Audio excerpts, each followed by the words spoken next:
Good evening from New York. I'm Chris Hayes. Just a few weeks after the revelation that the president of the United States was suspected by his own government of working on Russia's behalf, we're learning tonight about yet another undisclosed exchange the president had with Vladimir Putin.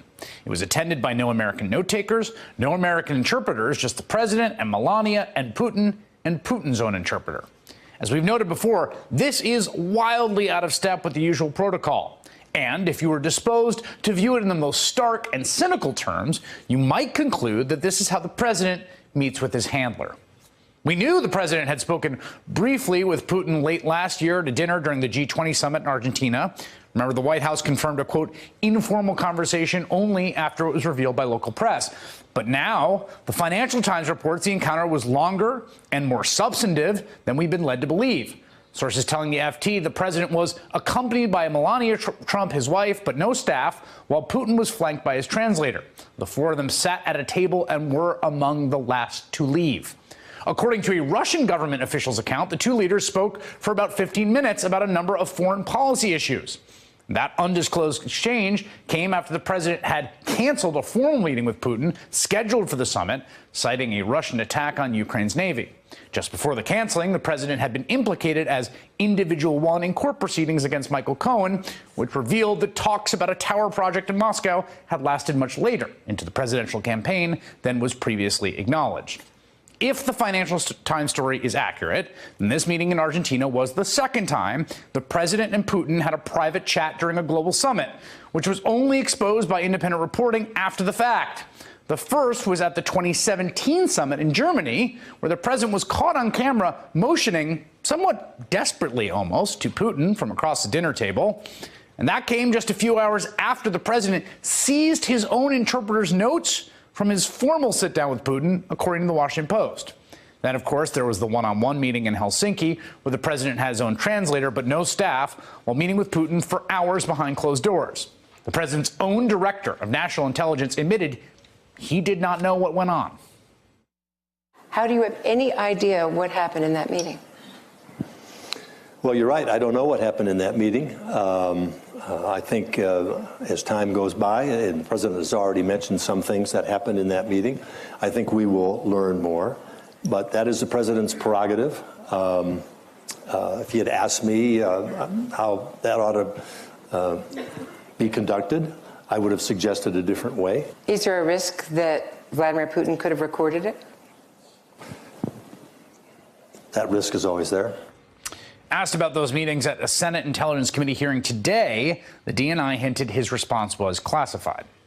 Director Haspel and Director Coates, would this put you in a disadvantaged position in terms of understanding Russia's efforts to advance its agenda against the United States? Well, Senator, clearly this is a sensitive issue, and it's an issue that we ought to talk about this afternoon. I look forward to discussing that in a closed session.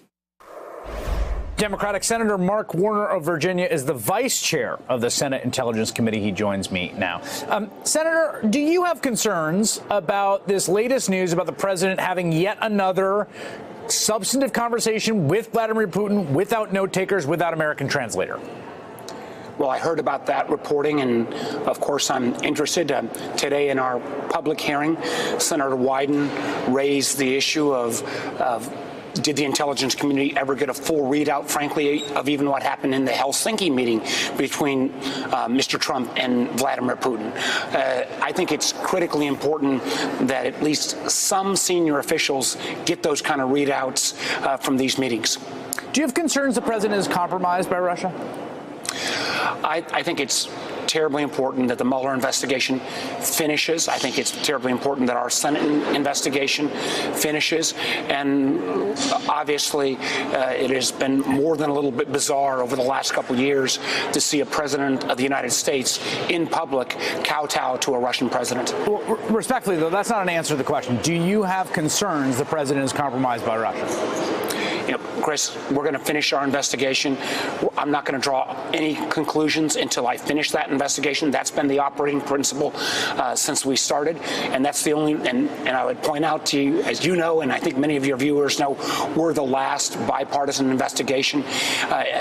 going, and I think that's terribly important, particularly when Mueller comes out, that there becomes some bipartisan validator out there.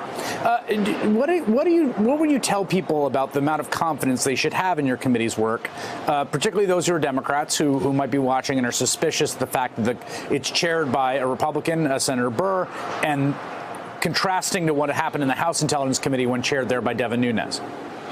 Well, I think you've seen with Senator Burr, I think we've got a great partnership. We've even had joint press conferences along the way.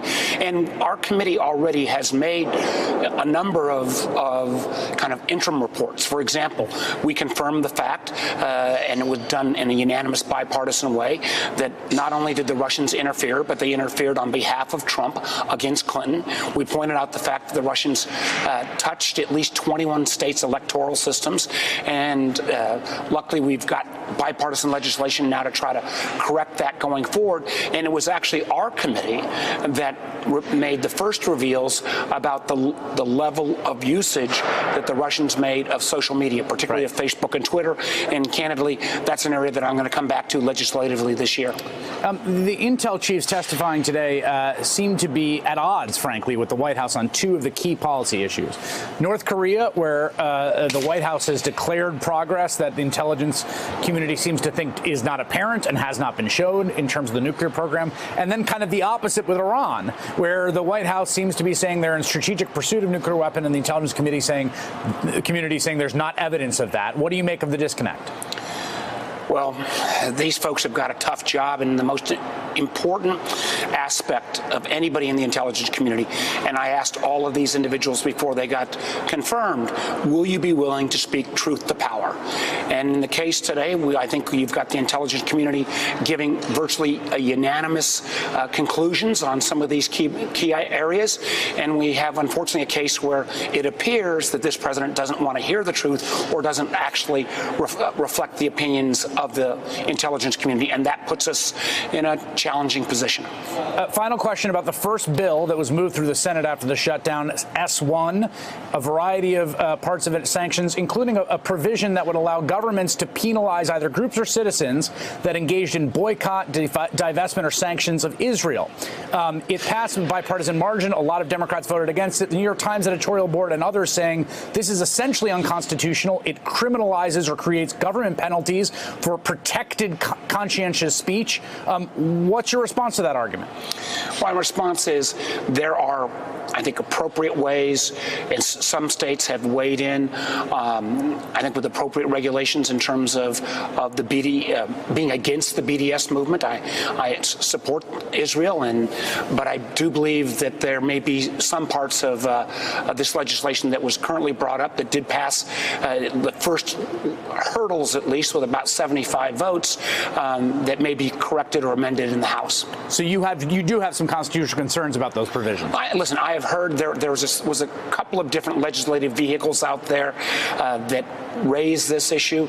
I think some of these are going to be re-examined in the House, and that's what part of the legislative process is about. All right, Senator Mark Warner, thank you for making some time. Thank you.